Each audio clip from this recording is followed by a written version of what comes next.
حوالے سے کہ یہاں لکھا ہوا ہے ذرائع علم، ادھر میں تو متوجہ ہو جائے. دیکھیں اللہ تبارک و تعالیٰ نے انسان کو مختلف علم کے ذرائع عطا کیے ہیں جس کے ذریعے سے وہ علم حاصل کرتا ہے. ادھر توجہ جوانا. سب سے پہلے لکھا ہوا ہے حواس خمسہ. حواس خمسہ 5 صلاحیتیں اللہ نے انسان کے اندر رکھی جس کے ذریعے سے وہ علم حاصل کرتا ہے. یہ ایک ذریعہ ہے علم کا. مثلا لکھا ہوا قوت سامعہ، سننے کی قوت. انسان بہت ساری اشیاء کا علم سن کے حاصل کرتا ہے. قوت باصرہ، بہت ساری اشیاء کا علم انسان دیکھ کے حاصل کرتا ہے. قوت لامسہ، چھو کے حاصل کرتا ہے. قوت شامہ، سونگ کے حاصل کرتا ہے. قوت ذائقہ، چکھ کے حاصل کرتا ہے. یہ 5 قوتیں اللہ نے انسان کو ابتدائی ذرائع علم میں سے رکھی. اچھا یہ جو 5 قوتیں ہیں انسان کی، ہر ایک کا دائرہ کار اور اسکوپ محدود ہے. سمجھ لیں میری جان بات؟ لکھو کوئی بھی نہیں، لکھنے کے لڑکا ڈیئرس بس ابھی سننا ہے، ساری چیزیں آپ کو مل جائیں گی. تو قوت سامعہ جو علم انسان سن کے حاصل کر سکتا ہے وہ چکھ کے حاصل یعنی ہر ایک کا اسکوپ محدود ہے. لیکن ان ذرائع میں پھر بھی غلطی کا کیا ہے؟ امکان ہے. ممکن ہے کہ جس کو میں دیکھ کے خالد سمجھ رہا تھا ممکن ہے کہ وہ خالد نہ ہو. جو میں آواز سن کے سمجھ رہا تھا کہ یہ جو ہے کہ کسی میرے دوست کی آواز ہے ممکن ہے کہ وہ نہ ہو. اس میں غلطی کا امکان ہے. اور بسا اوقات واضح غلطی بھی ہو جاتی ہے. مثلا ایک آدمی کو سب بخار ہے، اس کو میٹھی سے میٹھی چیز بھی کیا لگتی ہے؟ پھیکی لگتی ہے. تو وہ میٹھی چیز پھیکی ہے کہ حقیقت میں نہیں، اس کے ذائقے کا مسئلہ ہے. تو لیکن کے اندر غلطی کا باہر کیا ہے؟ امکان ہے. ان کا دائرہ کار محدود ہے اور غلطی کا ان کے اندر کیا ہے؟ امکان ہے. دوسرا جو بڑا ذریعہ علم اللہ نے انسان کو عطا کیا وہ عقل ہے. بہت ساری اشیاء کا علم انسان کس کے ذریعے حاصل کرتا ہے؟ عقل کے ذریعے سے. مثلا آپ کے سامنے یہ ایک لیپ ٹاپ ہے، یہ پورا جو ہے ایک پروجیکٹر ہے. اس کو دیکھ کے آپ اندازہ لگا سکتے ہیں کہ اس کا بنانے والا، اس کا جو ہے کہ وہ اس کو تیار کرنے والا ایک ماہر انجینئر ہوگا. تو آپ نے اس کو دیکھے بغیر ایک ماہر انجینئر کے بارے میں رائے قائم کی تو کس کے ذریعے سے کی؟ عقل کے ذریعے سے. بہت ساری چیزوں کے علم انسان کس کے ذریعے حاصل کرتا ہے؟ لیکن عقل کا دائرہ کار بھی کیا ہے؟ محدود ہے. ایک مرحلے پر جا کر انسانی عقل کیا کر دیتی ہے؟ کام چھوڑ دیتی ہے. تو جہاں سے عقل کی، جہاں پر جا کے عقل کی انتہا ہوتی ہے وہاں سے وحی الہی کا کیا ہوتا ہے؟ آغاز. جہاں انسانی عقل کی انتہا ہوتی ہے وہاں سے وحی کی ابتدا ہوتی ہے. تو تیسرا بڑا ذریعہ علم کس چیز کا ہے؟ وحی. سمجھ لو وحی کیا چیز ہے، وحی کی تفصیلات کیا ہے. آگے بڑھتے ہیں. دیکھیں وحی کی تعریف اور اس کی اقسام. پہلے لکھا ہے وحی کے لغوی معنی. وحی اوحا یوحی ایحاء یا وحی کے معنی ہوتے ہیں اشارہ کرنا، اشارہ کرنا، دل میں بات ڈالنا. یہ اس کی لغوی معنی ہے. اور اصطلاحی معنی کیا ہے؟ اللہ تعالیٰ کا وہ کلام جو اللہ تعالیٰ فرشتے کے ذریعے اپنے مقرب بندے یعنی کس تک پہنچاتا ہے؟ رسول تک. یا اللہ تعالیٰ رسول کے دل میں کوئی بات کیا کر دیتا ہے؟ القاء کر دیتا ہے. یا براہ راست اللہ تعالیٰ رسول سے کیا ہو جاتا ہے؟ ہم کلام. اور یہ جو وحی ہے جو اللہ تعالیٰ اپنے مقرب بندے کو پہنچا دیتا ہے تاکہ یہ مقرب بندہ یعنی رسول اپنی امت تک، اپنے ماننے والوں تک یہ اللہ کے احکامات کیا کرے؟ پہنچا. اس کو کیا کہا جاتا ہے؟ وحی. وحی ایک ایسا ذریعہ علم ہے جس میں کبھی بھی غلطی کا امکان نہیں ہوتا. اور وحی کا علم ایتھنٹسٹی ہوتا ہے، مضبوط ہوتا ہے اور یہ ہر اعتبار سے کامل اور مکمل ہوتا ہے. سمجھے؟ اسی سے آپ کو اندازہ ہوا ہوگا کہ وحی بریک جی اب بھائی کیا کرو یہاں وحی کی مختصر سی اقسام بھی آ گئی. یہاں اللہ تعالیٰ فرشتے کے ذریعے سے وحی بھیجتا ہے، اس کو کہتے ہیں وحی ملکی. اور اللہ تعالیٰ دل میں بات ڈال دیتا ہے، اس کو کہتے ہیں نفس فی الروح. اللہ دل میں بات ڈال دیتے ہیں رسول کے. یا اللہ تعالیٰ براہ راست کیا ہو جاتا ہے؟ ہم کلام ہو جاتا ہے. جیسے موسیٰ علیہ السلام سے اللہ تعالیٰ نے کوئی دور پر جو ہے کہ بلا کے ہم کلامی کے شرط ادا کیا. اسی طرح رسول اللہ صلی اللہ علیہ وسلم معراج کے موقع پر کہاں چلے گئے؟ اللہ کے پاس براہ راست جا کے کلام ہو گئے. یہ ہوگی جی وحی. آگے ہے یہ تو تعریف تھی. آگے وحی کی اقسام. وحی کی تو مختلف ڈیفینیشن ہر ایک درجے کے اعتبار سے اقسام بنتی ہیں، لیکن یہاں جو بڑی اقسام ہیں ایک ہے وحی مطلوب اور ایک ہے وحی غیر مطلوب.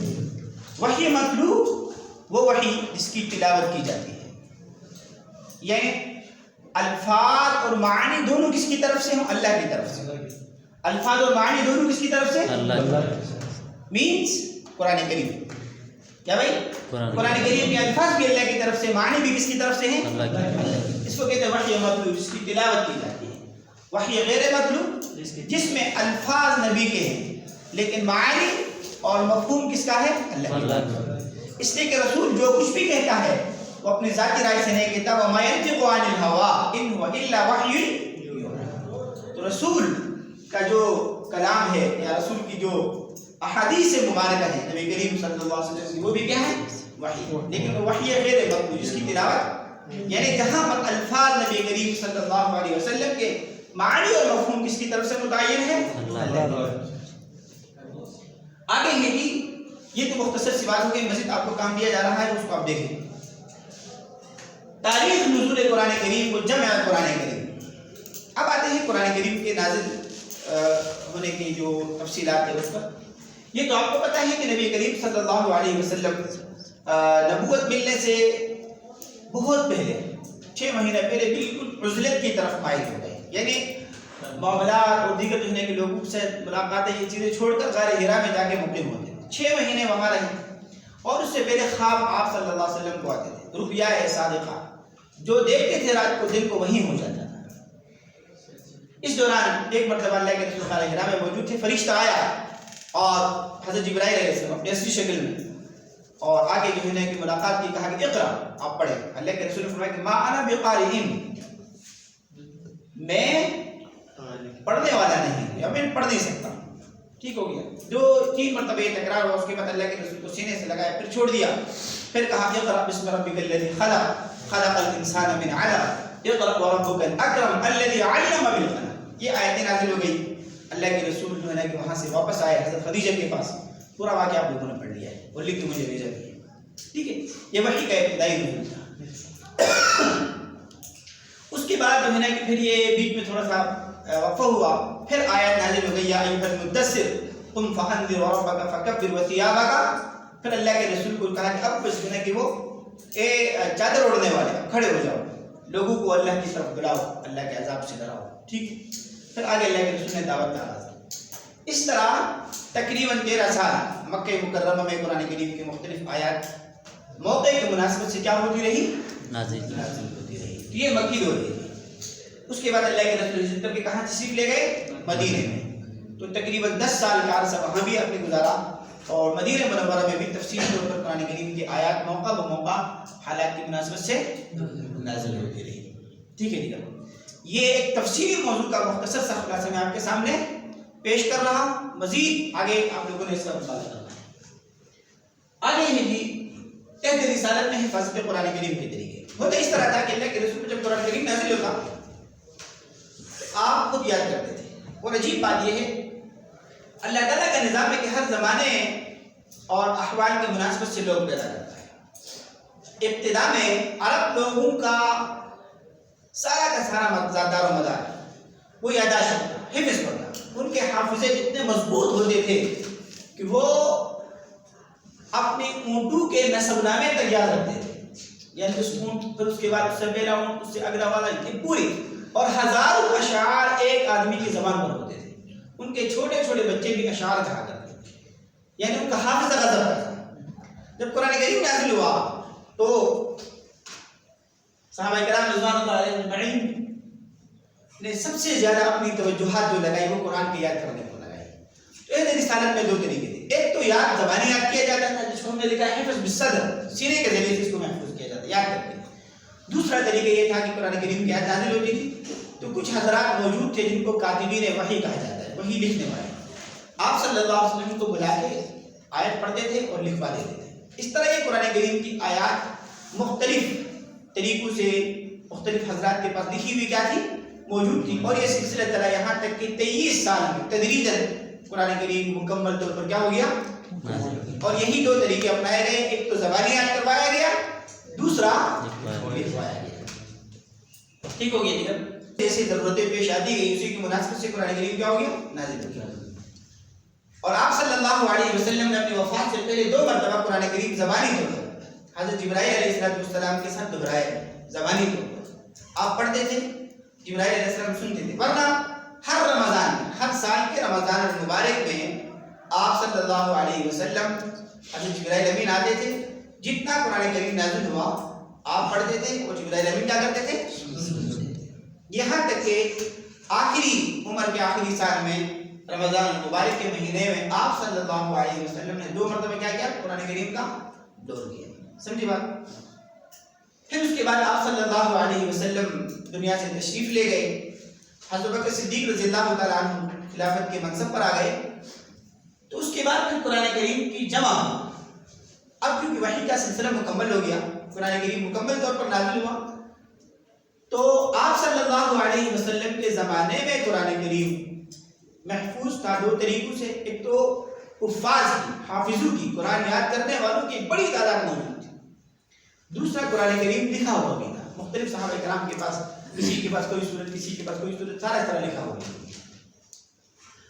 حضرت صدیق رضی اللہ تعالیٰ عنہ کے زمانے میں جو قرآن کریم مختلف حضرات کے سینوں میں بھی تھا اور سفینوں میں، کاغذوں میں بھی تھا، اس کو جمع کیا گیا. اس کی کچھ وجوہات پیش آئی، اسباب. وہ اسباب اور وجوہات کیا تھے آپ کو معلوم ہے؟ توجہ ادھر بھائی. اسباب اور وجوہات یہ ہیں کہ آپ صلی اللہ علیہ وسلم کے دنیا سے چلے جانے کے بعد حضرت صدیق رضی اللہ تعالیٰ عنہ خلافت کے منصب پر آ گئے تو مختلف قسم کی جو ہے کہ وہ فتنے سر اٹھانے لگے، جس میں سے ایک فتنہ مسیلمہ کذاب کا تھا، یمن میں اٹھا، جس نے نبوت کا دعویٰ کیا کہ میں نبی ہوں. یہ بہت بڑا ایشو تھا اسلامی خلافت کے لیے. تو اس موقع پر حضرت ابوبکر صدیق رضی اللہ تعالیٰ عنہ صحابہ کرام کا عظیم لشکر تیار کیا جو خالد بن ولید کی سربراہی میں تھا، اور اس لشکر نے مسیلمہ کذاب کے خلاف جو ہے کہ ریاستی فوج بھیجی. حضرت صدیق رضی اللہ تعالیٰ عنہ نے یمن میں یمامہ کے مقام پر ایک زبردست جنگ ہو گئی، جس میں مسیلمہ کذاب اور اس کی فوج کو شکست ہو گئی. لیکن وہ لوگ بڑے خطرناک قسم کے جنگجو بھی تھے، تو نتیجتاً سامنے سے صحابہ کرام کی ایک بہت بڑی تعداد شہید بھی ہو گئی. ٹھیک ہے، 1200 کے قریب صحابہ کرام اس جنگ میں شہید ہو گئے، جس میں 700 قرآن کریم کے حافظ تھے. کتنے؟ 700 قرآن کریم کے حافظ تھے. اب یہ مسئلہ ہوا، اس کے بعد جنگ ختم ہو گئی. یہاں مدینہ منورہ میں جو اسلامی ریاست کا دارالخلافہ تھا، اسلامی جو مملکت کا، حضرت عمر رضی اللہ تعالیٰ عنہ نے یہ بات محسوس کی کہ اس طرح اگر جنگوں میں حفاظ قرآن کریم کے حافظ شہید ہوتے گئے تو یہ تو بڑا مسئلہ ہو جائے گا. قرآن کریم کو محفوظ رکھ کے آگے امت تک پہنچانا بھی ہے. تو انہوں نے حضرت بکر صدیق رضی اللہ تعالیٰ عنہ کی خدمت میں آگے گزارش کی کہ امیر المؤمنین مہربانی کر کے آپ ایسا کریں کہ یہ جو قرآن کریم آج تو حفاظ موجود ہیں، آئندہ امت تک اس قرآن کو پہنچانا ہے. اگر ایسی کوئی ترتیب بن جائے کہ قرآن کریم کسی کتابی شکل میں ایک جگہ جمع ہو جائے تو امت پر بڑا احسان ہو. حضرت صدیق رضی اللہ عنہ کہ میں یہ کام کیسے کر سکتا ہوں جو اللہ کے رسول نے اپنے زمانے میں نہیں کیا، یعنی اس کو باضابطہ یکجا کر کے ایک شکل میں رکھنا. حضرت عمر رضی اللہ عنہ فرمایا کہ بھئی اس میں اللہ نے خیر رکھی ہے، آپ اس پر غور کریں. بار بار مختلف اوقات میں حضرت بکر صدیق رضی اللہ عنہ کے پاس آتے رہے اور ان سے گزارش کرتے رہے، یہاں تک کہ اللہ تعالیٰ نے حضرت بکر صدیق رضی اللہ عنہ کو شرح صدر فرما دیا. ان کو بھی بات ذہن میں آنے لگی اور وہ بھی قائل ہو گئے اس بات کی طرف ہونا چاہیے. حضرت بکر صدیق رضی اللہ تعالیٰ عنہ نے حضرت زید بن ثابت کو بلایا جو اللہ کے رسول کے زمانے میں کاتب وحی تھے اور قرآن کریم کے حافظ بھی تھے. ان کو بلا کے کہا کہ یہ معاملہ ہے، قرآن کریم کو جمع کرنا ہے، ایک کتابی شکل میں لانا ہے. حضرت زید بن ثابت نے کہا کہ میں یہ کام کیسے کر سکتا ہوں جب اللہ کے رسول نے نہیں کیا؟ کہا کہ نہیں، کرنا ہے، اس میں ضروری ہے، آئندہ امت تک اس بات کو پہنچانا ہے. اگر اس طرح جنگوں میں یہ حفاظ شہید ہوتے گئے تو قرآن کریم تو اعتبار سے ناپید ہو جائے گا. کیا کریں، امت تک پہنچانا بھی ہے. آخر بار بار حضرت بکر صدیق رضی اللہ تعالیٰ عنہ ان کو جو ہے کہ وہ قائل کرتے رہے، یہاں تک کہ انہوں نے کہا کہ ٹھیک ہے، حامی بن گئی. حضرت زید بن ثابت فرماتے ہیں کہ کاش اگر یعنی یہ کام میرے لیے اتنا بھاری تھا کہ کسی پہاڑ کا اٹھانا آسان تھا، وہ مقابلہ یہ کام کرنے میں. تو 2 حضرات کی کمیٹی بنی، ایک زید بن ثابت تھے، دوسرے حضرت عمر رضی اللہ تعالیٰ، دونوں قرآن کریم کے حافظ تو بہت سارے تھے، اکثر صحابہ قرآن کریم کے حافظ تھے. ان کو بلا کے اب قرآن کریم کی جمع و تدوین کا مرحلہ ہوا. طریقہ کار یہ رکھا گیا. اچھا یہ خود بھی حافظ تھے, دیگر حضرات بھی قرآن کریم کے حافظ تھے. یہ اعلان ہوا کہ بھئی جس کے پاس اللہ کے رسول کے زمانے میں قرآن کریم کی کوئی آیت لکھی ہوئی ہے وہ لے کر آئے. اب لے کر آتے تھے تو طریقہ یہ رکھا کہ وہ جو آیت لکھی ہوئی ہے خود بھی یاد تھا ان کو, پڑھتے تھے, موازنہ کرتے تھے. دیگر حضرات بھی موجود تھے, ان سے بھی کہتے بھئی یہ پڑھو, وہ پڑھتے تھے آیت کو. اس کے بعد یہ طریقہ بھی اختیار کیا گیا کہ جو آدمی یہ کہتا کہ بھئی یہ قرآن کریم کی آیت اللہ کے رسول کے زمانے میں میرے پاس لکھی ہوئی ہے, میں نے لکھی ہے, اس پر 2 گواہ بھی پیش کرتا ہے. کتنے گواہ بھی؟ 2 گواہ بھی, جو اس بات کی گواہی دے دیں واقعیت یہ اس کے پاس لکھا ہوا جو ہے یہ اللہ کے رسول کے زمانے کا لکھا ہوا. اس طرح کرتے پورا قرآن کریم یکجا جمع ہوا. لیکن اس وقت قرآن کریم اس طرح 2 گروہ کے درمیان جمع نہیں تھا. مثلا مختلف صورتیں تھی, تمام صورتیں جمع ہو گئی تھی. مثلا سورہ بقرہ, آل عمران, سورۃ النساء, سورہ مائدہ, سورہ انعام, تمام صورتوں کو اس طرح جو ہے کہ یکجا جمع کیا گیا تھا. اب اس کے مختلف رجسٹر بنے, مختلف کیا بنے؟ رجسٹر بنے. یہ قرآن کریم محفوظ ہو گیا اس طرح. اس کے بعد حضرت ابوبکر صدیق رضی اللہ تعالیٰ عنہ کی وفات ہوئی. اس کے بعد یہ قرآن کریم کا جو نسخہ تھا حضرت عمر رضی اللہ تعالیٰ عنہ کے پاس آیا. حضرت عمر رضی اللہ تعالیٰ عنہ کے بعد اگلا مرحلہ آیا حضرت عثمان غنی رضی اللہ تعالیٰ عنہ. تو قرآن کریم کا وہ نسخہ جو حضرت عمر رضی اللہ تعالیٰ عنہ کے پاس تھا, ان کے پاس سے یہ قرآن کریم کا نسخہ ان کی بیٹی ام المؤمنین حضرت حفصہ رضی اللہ تعالیٰ عنہ کے پاس تھا.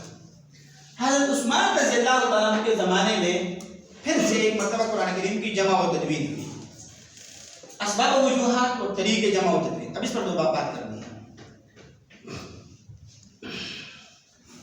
رضی اللہ تعالیٰ کے زمانے میں یا اس کے بعد علی رضی اللہ تعالیٰ کے زمانے میں اسلامی خلافت کا دائرہ کار جزیرۃ العرب سے نکل کر باہر پہنچا.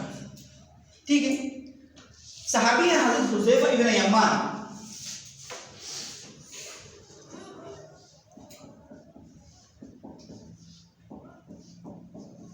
حضرت حذیفہ ابن یمان رضی اللہ تعالیٰ عنہ آذربائیجان اور آرمینہ کے محاذ پر تھے. وہاں سے مدینہ منورہ آئے اور واپس ہوئے, سیدھا حضرت عثمان رضی اللہ تعالیٰ عنہ کے پاس مدینہ میں پہنچے. کہا کہ امیر المؤمنین ایک بات میں دیکھ رہا ہوں, اگر اس کی طرف توجہ نہیں کی گئی تو امت مسلمہ بڑے انتشار میں پڑ جائے گی. پوچھا کیا؟ کہا کہ میں مختلف جو ہے نا کہ اسلامی افواج کے مراکز میں رہا ہوں, وہاں لوگ قرآن کریم کی قرات میں ایک دوسرے سے اختلاف کر رہے ہیں. اب یہ قرات کی بات کو تھوڑا سا سمجھے, آگے مستقل ٹاپک ہے, اس کو میں سمجھا دوں گا. دیکھیں, آپ کو پتا ہے کہ یہ جو ہماری جو شناہ زبان ہے, اس شناہ زبان میں ایک لفظ ایک ہوتا ہے, اس کی ادائیگی کے طریقے کیا ہوتے ہیں. مثلا کیا کر رہے ہیں, یہ لفظ ہے نا, اس کا دیامر سائڈ کے لوگ کیا کہتے ہیں؟ دائرے دار جو تو کیا کہتے ہیں, بولو جو تو. اچھا گلگت والے جیک تو. اچھا استوری کیا کہتے ہیں؟ جو تھو. ٹھیک ہو گیا, لفظ ایک ہے, ادائیگی کے طریقے کیا ہے.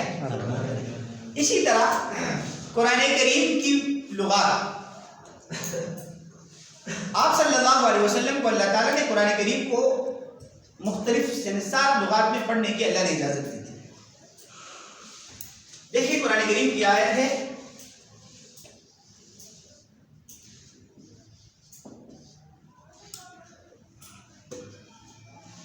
الحمدللہ رب العالمین الرحمن الرحیم مالک یوم الدین. کیا بھائی؟ اور یہ لفظ مالک یوم الدین, اور آپ کو پتا ہے میم کے اوپر یہ کھڑا زبر لگا ہوا, یہ مالک یوم الدین بھی ٹھیک ہے, اور کیا بھائی ملک یوم الدین بھی ٹھیک ہے. مالک یوم الدین اور ملک دونوں کا معنی ہے, سمجھے. تو اس طرح قرآن کریم کی قرات کے مختلف اللہ کے رسول کے زمانے میں قاری موجود تھے. حضرت ابی بن کعب رضی اللہ تعالیٰ عنہ, ان کی ایک مخصوص قرات تھی, دوسرے کچھ اور حضرات تھے ان کی اپنی قرات تھی. تو یہ کچھ کوفہ میں آئے, کچھ بصرہ میں آئے, کچھ یمن میں آئے, کچھ مکے میں چلے گئے, تو انہوں نے اپنے شاگردوں کو وہ قراتیں پڑھانا شروع کی. یہ سارے عرب لوگ تھے, جن کو کوئی مسئلہ نہیں تھا. جب عجمی لوگ مسلمان ہو گئے, ہر اس شاگرد نے اپنے استاد کے مطابق قرآن پڑھنا شروع کیا. جب یہ ساری افواج ایک جگہ جمع ہوتی تھی, قرآن پڑھتے تھے, ایک پڑھتا تھا مالک یوم الدین, ایک پڑھتا مالک یوم الدین, ایک دوسرے کو کیا کہتا تھا, تم صحیح نہیں پڑھ رہے. اصل تو یہ ایک ایشو پیدا ہوا تھا افواج کے درمیان. اس بات کو محسوس کیا کس نے؟ حضرت بولو حذیفہ ابن یمان، یہ کمانڈر سیدھا ہے، کہا کہ اس قرآن کریم کو ایک قرات پر جو ہے نا کہ لکھ کے امت کو جمع کرنا ہے. ٹھیک ہو گیا میری جان؟ تو حضرت عثمان رضی اللہ عنہ اس بات کو محسوس کر کے کہاں واقع اتنا کام، دو کام آپ نے کرنے ہیں. ایک تو حضور صلی اللہ علیہ وسلم پر نزول وحی کے طریقے، اس کا آپ نے مطالعہ کرنا ہے. مکی و مدنی آیات کی خصوصیات، اس کا آپ نے کیا کرنا ہے؟ مطالعہ کرنا ہے. ٹھیک ہو گیا میری جان؟ آگے ان کی برائے اسائنمنٹس، یہ ایک چھوٹا سا ٹاپک ہے، اس کو بطور اسائنمنٹ لکھنا ہے. جو رسالت معاب کے کاتبین ہیں